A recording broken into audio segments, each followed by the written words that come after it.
Have you ever been in love? I'm talking crazy in love. I'm talking absolutely smitten, whacked, if you will. I'm talking butterflies in your tummy. I'm talking listening to a song and seeing that person in your mind's eye. I'm talking about every moment that you're not with them, you long to be with that person. Have you ever been that crazy in love before?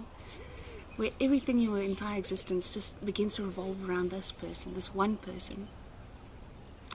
Have you ever been disappointed in love? I have. Have you ever had somebody walk out on you, somebody drop you, somebody leave you, somebody not being comfortable with you being just enough? Here's what I learned.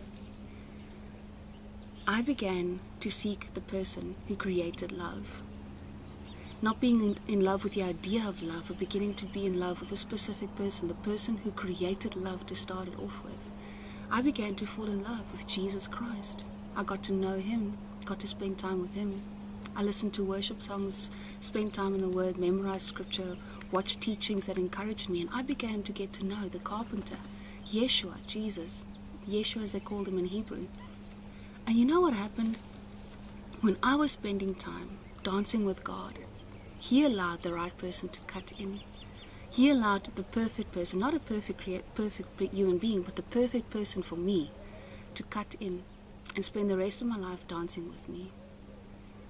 My question to you today is, are you in love with the idea of love?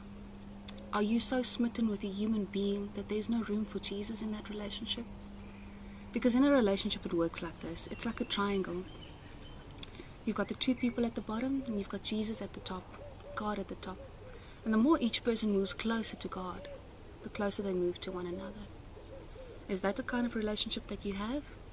Or is there no room for Jesus in your life? Remember, He created love to start it off with. So what I want to share with you today is simply this. Start dancing with God. Start dancing with Him again if you already have. And allow Him to choose the right person for you. Allow Him to choose the correct person to cut in, the perfect person for you. The person who does not complete your life, but the person who adds so much value to it. The person who blesses you abundantly. Don't be in love with the idea of love. Fall in love with the carpenter, and He will direct you from that point forward. Till next time, keep dancing with God.